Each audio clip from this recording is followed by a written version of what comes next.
तो फाइनली आज मैं लेकर आ गया हूं पूरी किताब का सबसे महत्वपूर्ण प्रश्न, यानी कि आप लोग इस वीडियो को देख करके स्टूडेंट अपने 20 नंबर बिल्कुल अपने पक्के कर सकते हो, है ना स्टूडेंट। देखो आज मैं बात करने वाला हूं जितने भी बच्चों का 22 फरवरी को पेपर लगा है, तो वो सभी के सभी बच्चों के लिए वेरी वेरी इंपॉर्टेंट वीडियो होने वाली है। देखो ये आपका वन शॉट है। वन शॉट का मतलब है कि अब इसके बाद स्टूडेंट आपका कोई भी अलग से वीडियो देखने की कोई ज़रूरत नहीं है। सिर्फ आपको 50 बहुविकल्पी प्रश्नों को आप लोग पढ़ करके चले जाना, और 50 बहुविकल्पी प्रश्नों को पढ़ करके आप अपने पेपर में 20 के 20 नंबर आप लोग पक्के कर सकते हो ना स्टूडेंट। क्लास 10th हिंदी के सभी बहुविकल्पी प्रश्न होंगे।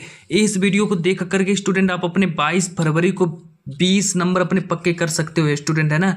तो पूरी की पूरी वीडियो को देखना, क्योंकि यहीं से स्टूडेंट आप अपने पूरे के पूरे 20 नंबर पक्के कर सकते हो, है ना स्टूडेंट। देखो 101% आपको सभी के सभी प्रश्न आपको यहीं से ही देखने को मिलेंगे। अदर वीडियो आप लोगों को देखने की कोई जरूरत नहीं है। चलो फिर हम एक एक करके सभी के सभी प्रश्नों को स्टार्ट करते हैं। तो अब आप लोग क्या करिए कि कॉपी पेन लेकर बैठिए, और जितने भी प्रश्न मैं आप लोगों को कराता चलूँ सभी के सभी प्रश्नों को नोट करते चलो। देखो मेरा पहला देखो प्रश्न क्या कह रहा है। पहला मेरा प्रश्न कह रहा है कि कलम का सिपाही किस विधा की रचना है। देखो वेरी वेरी इंपॉर्टेंट प्रश्न है, और सबसे पहले हम यहीं से बात करेंगे, यहीं से स्टार्टिंग करेंगे, जो कि सबसे इंपॉर्टेंट प्रश्न है। तो देखो प्रश्न कह रहा है कि कलम का सिपाही जो है किस विधा की रचना है। तो देखो नंबर 4 ऑप्शन देखो क्या क्या कह रहे हैं। ए ऑप्शन दिया है संस्मरण विधा की रचना है, बी ऑप्शन है रेखा चित्र है, सी ऑप्शन है जीवनी है, डी ऑप्शन है आत्मकथा है। तो जो कह रहा है कि कलम का सिपाही जो है किस विधा की रचना हो जाएगी, तो कलम का सिपाही जो है ये एक जीवनी विधा की रचना है। तो जीवनी आपका राइट आंसर हो जाएगा। तो राइट आंसर हो जाएगा आपका जीवनी। और बात करते हैं प्रश्न नंबर 2 के बारे में। देखो ये प्रश्न जरूर आएगा आपके पेपर में, ठीक है। चलो प्रश्न नंबर 2 को देखते हैं। प्रश्न नंबर 2 कह रहा है कि लहरों के राजहंस के लेखक का नाम बताना है। तो लहरों के राजहंस के लेखक का नाम देखो, नंबर ए ऑप्शन दिया धर्मवीर भारती, बी ऑप्शन दिया मोहन राकेश, सी ऑप्शन दिया है कमलेश्वर, डी ऑप्शन दिया राजेंद्र यादव। तो इसमें से आपका राइट आंसर हो जाएगा मोहन राकेश को सही करेंगे, यही आपका राइट आंसर हो जाएगा। मोहन राकेश बिल्कुल आपके राइट आंसर हो जाएंगे। फिर बात करते हैं प्रश्न नंबर 3 के बारे में। प्रश्न नंबर 3 कह रहा है कि रस मीमांसा के लेखक कौन हो जाएंगे। ए ऑप्शन दिया महादेवी वर्मा, बी ऑप्शन दिया रामचंद्र शुक्ल, सी ऑप्शन दिया महावीर प्रसाद द्विवेदी, डी ऑप्शन दिया इनमें से कोई नहीं। तो स्टूडेंट इसका राइट आंसर हो जाएगा रामचंद्र शुक्ल। तो देखो रस मीमांसा के लेखक कौन हो जाएंगे, रस मीमांसा के लेखक हो जाएंगे रामचंद्र शुक्ल। देखो यहीं से आप लोग अपने 20 नंबर पक्के अब करोगे, ठीक है। पूरा वीडियो देखो और 20 नंबर पक्के करके जाओ अपने, यहीं से ही आपको 20 नंबर देखने को मिलेंगे। प्रश्न नंबर 4 कह रहे कि जो गबन जो है किस विधा की रचना है। गबन जो है किस विधा की रचना है। ए ऑप्शन दिया नाटक है, बी ऑप्शन दिया एकांकी है, सी ऑप्शन दिया है उपन्यास है, डी ऑप्शन दिया कहानी है। तो देखो गबन जो है ये एक उपन्यास है। तो गबन क्या होगी, गबन एक उपन्यास है। तो सभी के सभी प्रश्नों को नोट करते चलो, आपको सभी के सभी 20 के 20 प्रश्न आपको यहीं से ही देखने को मिलेंगे। 22 फरवरी को पूरा का पूरा जितना भी इंपॉर्टेंट प्रश्न होगा ना, सबका पूरा का पूरा प्रश्न आपको यहीं से ही देखने को मिलेगा। 20 के 20 प्रश्न आपको इसी वीडियो से देखने को मिलेंगे 22 तारीख को। देखो क्या भूलूं क्या याद करूं कि लेखक कौन हो जाएंगे। 4 ऑप्शन देखो। ए ऑप्शन दिया हरिवंश राय बच्चन, बी ऑप्शन दिया पांडे बेचन शर्मा उग्र, और यहाँ पर सी ऑप्शन दिया है रामविलास शर्मा, डी ऑप्शन दिया राजेंद्र यादव। तो क्या भूलूं क्या याद करूं कि लेखक हो जाएंगे आपके हरिवंश राय बच्चन। तो हरिवंश राय बच्चन को याद करेंगे, ठीक है, इसको नोट करो। और अगला देखो प्रश्न नंबर 6 को देखो कि सेवा सदन उपन्यास के लेखक कौन हैं। तो सेवा सदन उपन्यास के लेखक कौन हो जाएंगे, जिसमें से सबसे पहले यहाँ पर हम आपको 4 ऑप्शन बता रहे हैं। ए ऑप्शन दिया है जैनेन्द्र, बी ऑप्शन दिया है प्रेमचंद्र, सी ऑप्शन दिया यशपाल, डी ऑप्शन दिया जयशंकर प्रसाद। तो सेवा सदन के लेखक देखो, सेवा सदन के लेखक पूछे गए हैं, तो इसका बी ऑप्शन आपका सही हो जाएगा। बी ऑप्शन जो है प्रेमचंद्र, तो प्रेमचंद्र आपका राइट आंसर हो जाएगा। और यहाँ पर प्रश्न नंबर 7 को देखते हैं। प्रश्न नंबर 7 कह रहे हैं कि जो कंकाल है, कंकाल क्या है, कंकाल एक रचना है। तो कंकाल एक रचना है, और बताना है कि कंकाल रचना के लेखक कौन है। तो देखो 4 ऑप्शन देखो। ए ऑप्शन दिया प्रेमचंद्र, बी ऑप्शन दिया निराला, सी ऑप्शन दिया जयशंकर प्रसाद, और डी ऑप्शन दिया रामचंद्र शुक्ल। तो हमसे पूछा गया है कि कंकाल रचना के लेखक कौन है। तो कंकाल के लेखक हो जाएंगे जयशंकर प्रसाद। तो जयशंकर प्रसाद आपके राइट आंसर हो जाएंगे। और बात करते हैं प्रश्न नंबर 8 के बारे में। तो देखो प्रश्न नंबर 8 कह रहा है कि तितली किस विधा की रचना है। तितली जो है किस विधा की रचना है। ए ऑप्शन दिया कहानी है, बी ऑप्शन दिया है उपन्यास है, सी ऑप्शन दिया है जीवनी है और डी ऑप्शन दिया है नाटक है। तो हमसे कह रहा है कि जो तितली जो है किस विधा की रचना हो जाएगी। तो ये प्रश्न देखो इसका राइट आंसर हो जाएगा उपन्यास। जो तितली जो है ये उपन्यास विधा की रचना हो जाएगी। तितली जो है उपन्यास विधा की रचना हो जाएगी। और प्रश्न नंबर अब हम देखेंगे 9 को। प्रश्न नंबर 9 को देखेंगे। देखो प्रश्न नंबर 9 हमसे क्या कह रहा है कि जो अब देखो प्रश्न नंबर 9 को देखेंगे कि जो ठूठा आम जो है, प्रश्न नंबर 9 कह रहा है कि जो ठूठा आम जो है किस विधा की रचना है। ठूठा आम जो है किस विधा की रचना है। 4 ऑप्शन देखेंगे। ए ऑप्शन कह रहा है नाटक है, बी ऑप्शन कह रहा है उपन्यास है, सी ऑप्शन कह रहा है निबंध है और डी ऑप्शन कह रहा है एकांकी है। तो ठूठा आम जो है ये एक निबंध है। तो ठूठा आम क्या हो जाएगा, ठूठा आम एक निबंध हो जाएगा, इसको याद करो। और प्रश्न नंबर 10 को देखो। प्रश्न नंबर 10 कह रहा है कि जो बाण भट्ट की आत्मकथा, 20 के 20 प्रश्न आपको यहीं से देखने को मिलेंगे। 22 तारीख को एक भी प्रश्न नहीं छूटेगा अब आपका। देखो बाण भट्ट की आत्मकथा किस विधा की रचना है। तो बाण भट्ट की आत्मकथा जो है किस विधा की रचना है। ए ऑप्शन दिया उपन्यास, बी ऑप्शन दिया निबंध है, सी ऑप्शन दिया है कहानी है और डी ऑप्शन दिया एकांकी है। तो बाण भट्ट की जो आत्मकथा है ये एक उपन्यास हो जाएगा। तो उपन्यास को सही करेंगे। और बात करते हैं प्रश्न नंबर 11 के बारे में। देखो प्रश्न नंबर 11 देखो क्या कह रहा है कि चिंतामणि रचना के लेखक कौन है। तो चिंतामणि रचना जो है, चिंतामणि रचना के लेखक कौन हो जाएंगे। ए ऑप्शन दिया रामचंद्र शुक्ल, बी ऑप्शन दिया है जयशंकर प्रसाद और सी ऑप्शन दिया महादेवी वर्मा, डी ऑप्शन दिया इनमें से कोई नहीं। तो चिंतामणि के लेखक पूछे गए। तो चिंतामणि के लेखक हो जाएंगे रामचंद्र शुक्ल। तो चिंतामणि के लेखक हो जाएंगे रामचंद्र शुक्ल। और बात करते हैं प्रश्न नंबर 12। प्रश्न नंबर 12 को देखेंगे कि रामचंद्र शुक्ल जो हैं ये किस युग के लेखक हैं। तो रामचंद्र शुक्ल जी जो हैं किस युग के लेखक हैं। ए ऑप्शन है शुक्ल युग के हैं, बी ऑप्शन है द्विवेदी युग के हैं, सी ऑप्शन है भारतेंदु युग के हैं, डी ऑप्शन है इनमें से कोई नहीं। तो रामचंद्र शुक्ल जो हैं ये एक शुक्ल युग के लेखक हो जाएंगे। तो रामचंद्र शुक्ल जो हैं ये एक शुक्ल युग के लेखक हो जाएंगे, इसको नोट करेंगे। और यहाँ पर हम बात करेंगे प्रश्न नंबर 13 के बारे में। देखो प्रश्न नंबर 13 को देखें कि प्रश्न नंबर 13 हमसे क्या कह रहा है। प्रश्न नंबर 13 कह रहा है कि जो पंडित प्रताप नारायण मिश्र हैं। देखो प्रश्न नंबर 13 को देखो कि पंडित प्रताप नारायण मिश्र जो है लेखक हैं, मतलब किस युग के लेखक है पूछा गया है। तो ए ऑप्शन है द्विवेदी युग के हैं, बी ऑप्शन है शुक्ल युग के हो जाएंगे, सी ऑप्शन है भारतेंदु युग के हैं और डी ऑप्शन है इनमें से कोई नहीं। तो पूछा गया है कि पंडित प्रताप नारायण मिश्र जो है किस युग के लेखक हो जाएंगे। तो पंडित प्रताप नारायण मिश्र जो है इसका सी ऑप्शन आपका राइट आंसर हो जाएगा। सी ऑप्शन को नोट करेंगे। प्रश्न नंबर 14 को देखें। प्रश्न नंबर 14 कह रहा है कि शेखर एक जीवनी। शेखर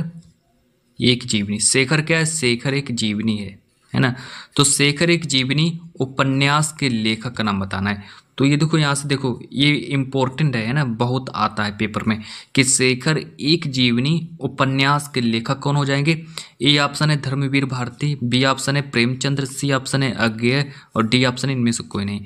तो शेखर एक जीवनी जो उपन्यास के लेखक कौन हो जाएंगे। तो शेखर एक जीवनी उपन्यास के लेखक हो जाएंगे अज्ञेय जी राइट आंसर हो जाएंगे। तो अज्ञेय आपका राइट आंसर हो जाएगा। बात करते हैं प्रश्न नंबर 15 के बारे में। प्रश्न नंबर 15 कह रहा है कि शुक्ल युग के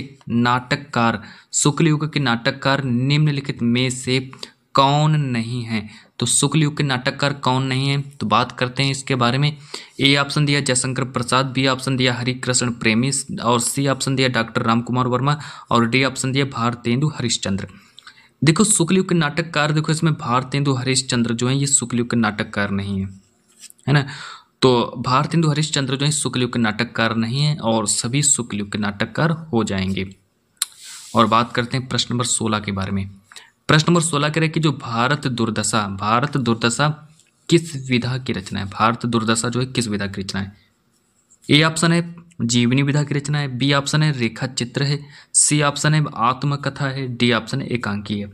तो भारत दुर्दशा जो है ये एकांकी विधा की रचना हो जाएगी।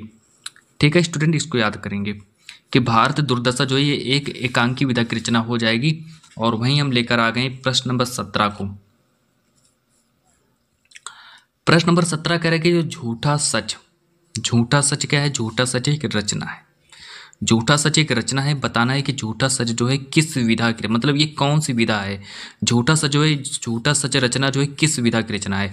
ए ऑप्शन है नाटक विधा की रचना है, बी ऑप्शन है कहानी विधा की रचना है, सी ऑप्शन है उपन्यास विधा की रचना है, और डी ऑप्शन है निबंध विधा की रचना है। तो झूठा सच जो है आपका जो नंबर जो सी ऑप्शन जो दिया है उपन्यास, यही आपका राइट आंसर हो जाएगा। तो झूठा सच जो है उपन्यास विधा की रचना हो जाएगी। और बात करते हैं प्रश्न नंबर 18 के बारे में।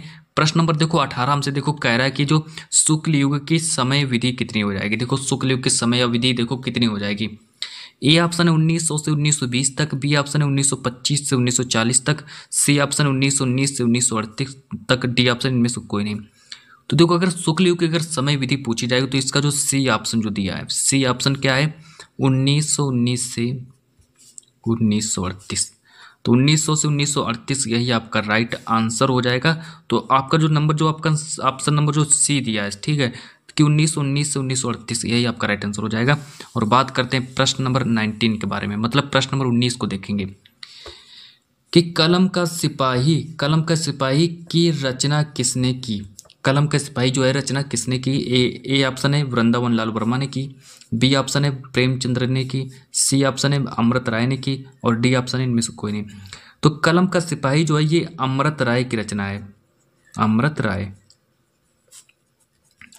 तो कलम का सिपाही जो अमृत राय की रचना है, मतलब इसका सी ऑप्शन इसका पूरा राइट आंसर हो जाएगा। और बात करते हैं प्रश्न नंबर 20 के बारे में। प्रश्न नंबर 20 को देखेंगे कि स्मृति की रेखाएं साहित्य की विधा है, मतलब किसकी विधा है। जो स्मृति की जो रेखाएं हैं ये एक क्या है, ठीक है, ये एक जीवनी है कि नाटक है कि भेंट वार्ता है कि संस्मरण है। तो स्मृति की रेखाएं जो है इसका राइट आंसर आप लोग नोट करेंगे, ये एक संस्मरण हो जाएगा। और बात करते हैं प्रश्न नंबर 21 के बारे में। देखो प्रश्न नंबर 21 को देखेंगे कि नीड़ का निर्माण फिर। प्रश्न नंबर 21 को देखेंगे, ध्यानपूर्वक देखेंगे, बहुत अच्छे से देखेंगे कि नीड़ का निर्माण फिर किस विधा की रचना है। तो नीड़ का निर्माण फिर किस विधा की रचना है। 4 ऑप्शन को देखेंगे। ए ऑप्शन है कहानी विधा की रचना है, बी ऑप्शन है उपन्यासकार, सी ऑप्शन है आत्मकथा है, डी ऑप्शन है निबंध है। तो नीड़ का निर्माण फिर किस विधा की रचना है। तो नीड़ का निर्माण जो है ये एक आत्मकथा हो जाएगी, आत्मकथा। और बात करते हैं प्रश्न नंबर 22 के बारे में, मतलब प्रश्न नंबर 22 के बारे में बात करते हैं। प्रश्न नंबर 22 को देखेंगे कि जो गुनाहों का देवता क्या है, ये एक रचना है और बताना है कि किस विधा की रचना है। जो गुनाहों का देवता जो है ये किस विधा की रचना हो जाएगी। देखो 4 ऑप्शन क्या है। ए ऑप्शन है कहानी विधा की रचना है, बी ऑप्शन है उपन्यास विधा की रचना है, सी ऑप्शन है नाटक विधा की रचना है, डी ऑप्शन है एकांकी विधा की रचना है।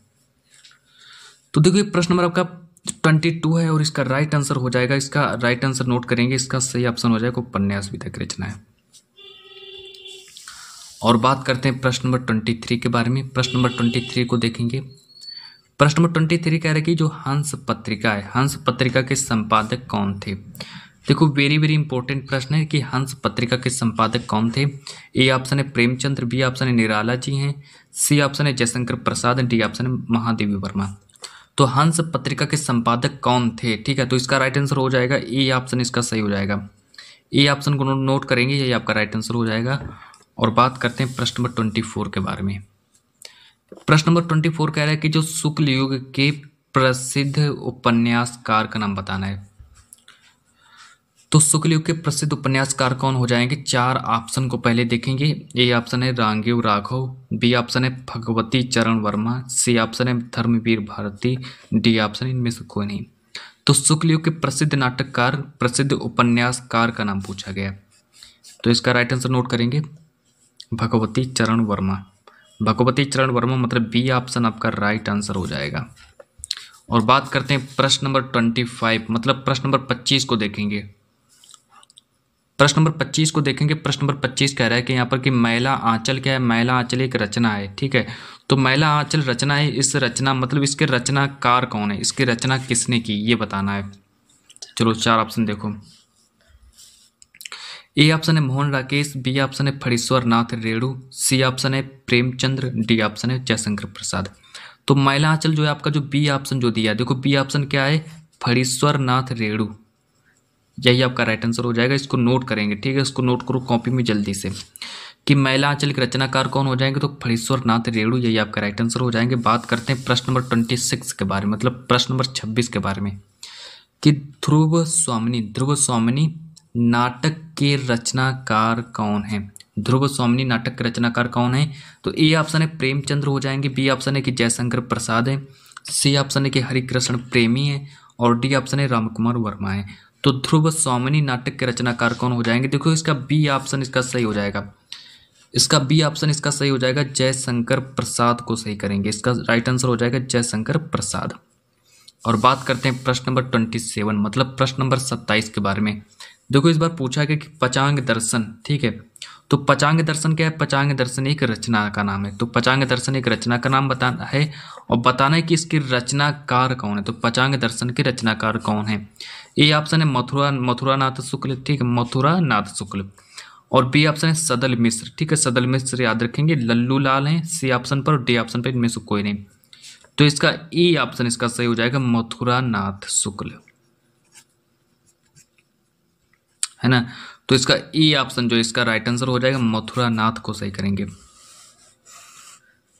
और बात करते हैं प्रश्न नंबर 28 के बारे में। देखो प्रश्न नंबर 28 को देखेंगे कि उसने कहा था, ये क्या ये रचना है, ठीक, उसने कहा था किस विधा की रचना हो जाएगी, तो उसने कहा था किस विधा की रचना है।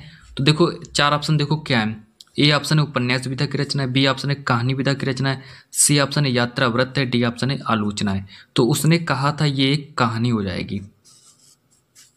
चलो अगला प्रश्न देखो, प्रश्न नंबर 29 को देखेंगे। प्रश्न नंबर 29 कह रहा है कि साकेत, देखो इस बार पूछा गया कि साकेत के रचनाकार कौन है। प्रश्न नंबर 29 कह रहा है कि साकेत के रचनाकार कौन है, ए ऑप्शन है जयशंकर प्रसाद है, बी ऑप्शन है मैथिली शरण गुप्त हैं, सी ऑप्शन है भगवती चरण वर्मा है, डी ऑप्शन है इनमें से कोई नहीं।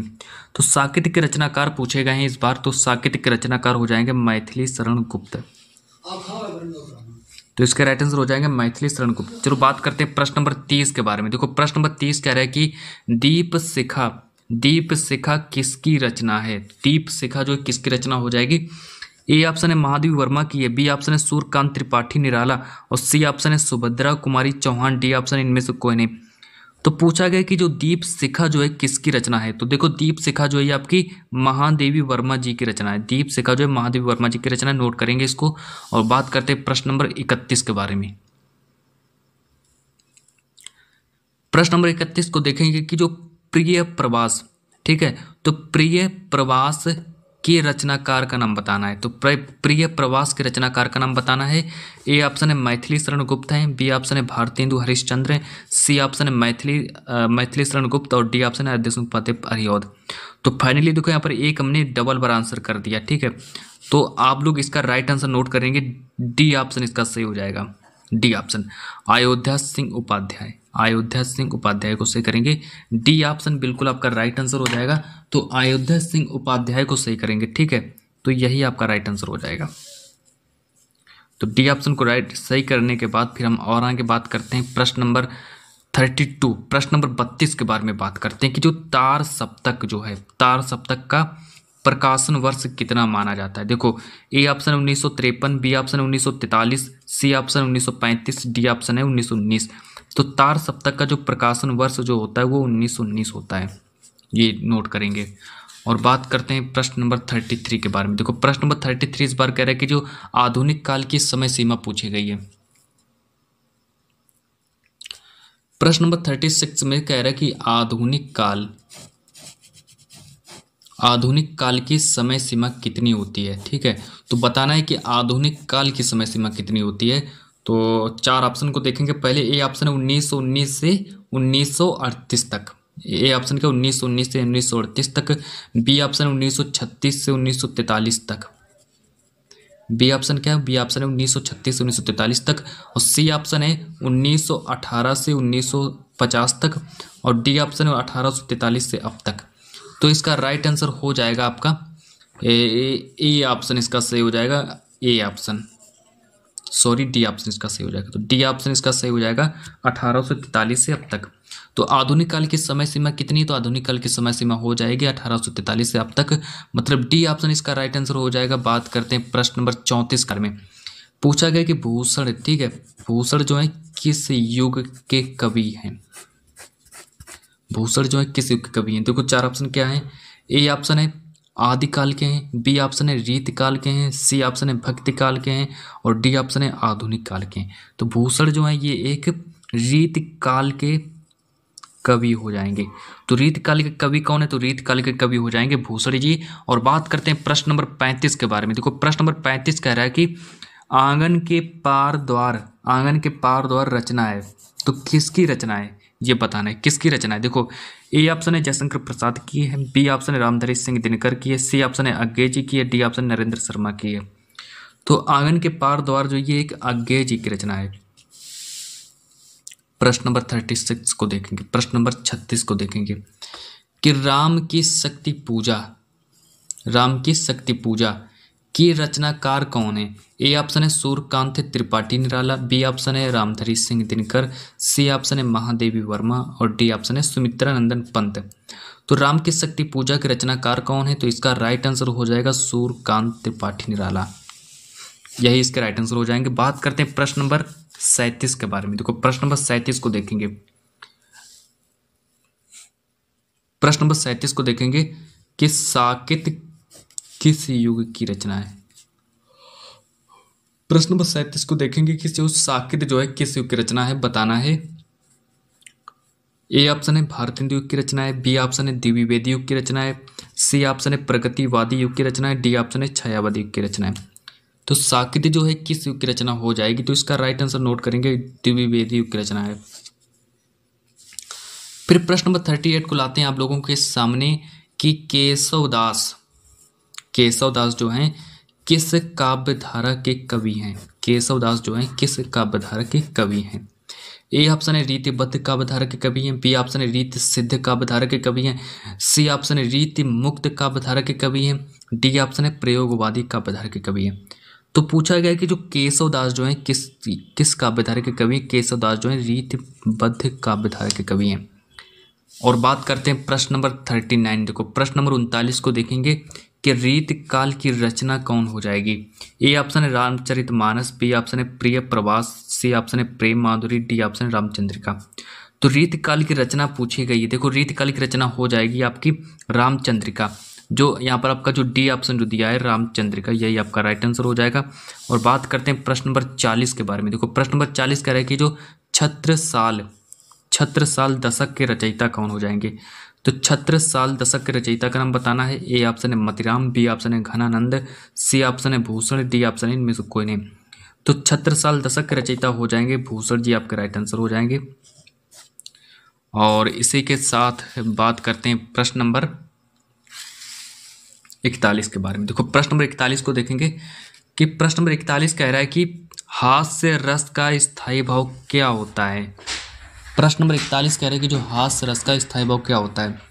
तो देखो प्रश्न नंबर 41 को देखेंगे कि हास्य रस का स्थायी भाव क्या होता है।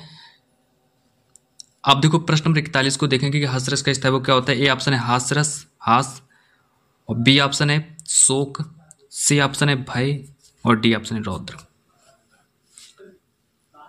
तो इसका राइट आंसर हो जाएगा हास, सही हो जाएगा। और बात करते हैं प्रश्न नंबर 42 के बारे में कि करुण रस का स्थायी भाव क्या होता है? तो करुण रस का स्थायी भाव क्या होता है? ए ऑप्शन है शोक, बी ऑप्शन है रति, सी ऑप्शन है क्रोध, डी ऑप्शन है भयानक।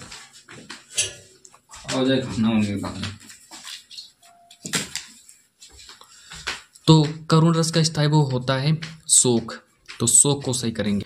तो करुण रस का स्थायी भाव शोक होता है, शोक को नोट करेंगे। अब बात करते हैं प्रश्न नंबर 43 के बारे में। देखो प्रश्न नंबर 43 कह रहा है कि पीपर पात सरिस मंडोला में कौन सा अलंकार होता है? तो देखो पीपर पात सरिस मंडोला में कौन सा अलंकार होता है? देखो ए ऑप्शन है उपमा अलंकार, बी ऑप्शन है रूपक अलंकार, सी ऑप्शन है उत्प्रेक्षा अलंकार, डी ऑप्शन है श्लेष अलंकार। तो पीपर पात सरिस अलंकार, इसमें देखो इसका राइट आंसर हो जाएगा उपमा अलंकार। ठीक है, पीपर पात सरिस मंडोला में उपमा अलंकार होता है। फिर इसके बाद प्रश्न नंबर अगला देखेंगे, प्रश्न नंबर 44 को देखेंगे। प्रश्न नंबर 44 कह रहा है कि चरण कमल बंदो हरिराय। देखो चरण कमल बंदो हरिराय में कौन सा अलंकार होता है? तो चरण कमल बंदो हरिराय में कौन सा अलंकार होता है? प्रश्न नंबर 44 है। देखो ए ऑप्शन है अनुप्रास अलंकार, बी ऑप्शन है रूपक अलंकार, सी ऑप्शन है श्लेष अलंकार, डी ऑप्शन है उत्प्रेक्षा अलंकार। तो इसका राइट आंसर नोट करेंगे, इसका राइट आंसर हो जाएगा रूपक अलंकार। तो चरण कमल बंदो हरिराय में रूपक अलंकार होता है। फिर देखो प्रश्न नंबर 45 मान हूँ, मानो, जनु, जानू आदि वाचक शब्द किस अलंकार में आते हैं? वेरी वेरी इंपॉर्टेंट है। तो इसके पहले 4 ऑप्शन को देखेंगे। 4 ऑप्शन देखो इसके क्या क्या है। 4 ऑप्शन, ए ऑप्शन है उत्प्रेक्षा अलंकार, बी ऑप्शन है रूपक अलंकार और सी ऑप्शन है उपमा अलंकार, डी ऑप्शन है यमक अलंकार। तो देखो मानो, मानो, जानू, जनू ये सब उत्प्रेक्षा अलंकार में आते हैं, ये सब उत्प्रेक्षा अलंकार में आते हैं, इतना नोट करेंगे। और बात करते हैं प्रश्न नंबर 46, प्रश्न नंबर 46 के बारे में। देखो प्रश्न नंबर 46 कह रहा है कि जो अपमान, अपमान शब्द में कौन सा उपसर्ग का प्रयोग करते हैं? तो देखो अपमान में देखो ए ऑप्शन है अप, बी ऑप्शन है आ और सी ऑप्शन है मान, डी ऑप्शन है इनमें से कोई नहीं। तो इसका देखो अपमान में जो अप उपसर्ग होगा, ठीक है, तो अप को सही करेंगे, ए ऑप्शन आपका राइट आंसर हो जाएगा। और बात करते हैं प्रश्न नंबर 47 मतलब 47 के बारे में कि परि उपसर्ग लगाकर सही शब्द बनेगा। तो परि उपसर्ग लगाकर कौन सा सही शब्द बनेगा? देखो ए ऑप्शन है परिपूर्ण, बी ऑप्शन है परामर्श, सी ऑप्शन है पुरुषोत्तम, डी ऑप्शन है कोई नहीं। तो परि देखो सबसे आगे कहाँ लिखा है? देखो परि देखो यहाँ पर लिखा है, तो आपका ई ऑप्शन ही आपका राइट आंसर हो जाएगा। फिर इसके बाद हम बात करते हैं प्रश्न नंबर 48 के बारे में कि त्रिवेणी में कौन सा समास हो जाएगा? ए ऑप्शन है द्वंद्व समास होगा, बी ऑप्शन है कर्मधारय, सी ऑप्शन है द्विगु समास, डी ऑप्शन है कोई नहीं। तो द्विगु समास होता है, तो द्विगु समास आपका त्रिवेणी में द्विगु समास होता है, इसको नोट करेंगे। और बात करते हैं प्रश्न नंबर 49 के बारे में। देखो कि निम्न में से कौन पक्षी का पर्यायवाची होता है? तो पक्षी का पर्यायवाची कौन है? ए ऑप्शन है विहग, बी ऑप्शन है खग, सी ऑप्शन है द्विज, डी ऑप्शन है सभी। देखो इसका, तो इसका राइट आंसर नोट करेंगे सभी, मतलब ये देखो द्विज हो गया आपका, विहग हो गया, खग, ये सब पक्षी के ही पर्यायवाची शब्द होते हैं। फिर प्रश्न नंबर, आज की इस वीडियो का लास्ट प्रश्न है 50 नंबर का कि तालाब शब्द का तत्सम शब्द बताना है। ए ऑप्शन है समुद्र, बी ऑप्शन है झील, सी ऑप्शन है तड़ाग, डी ऑप्शन है महासागर। तो देखो इसका राइट आंसर नोट करेंगे, तड़ाग आपका राइट आंसर हो जाएगा। तो चलो स्टूडेंट, आज की इस वीडियो में मैंने 50 वेरी वेरी इंपॉर्टेंट ऑब्जेक्टिव प्रश्न बताए। तो चलो जब तक के लिए आज की इस वीडियो को हम इतना ही रखते हैं और मिलते हैं नेक्स्ट वीडियो के साथ।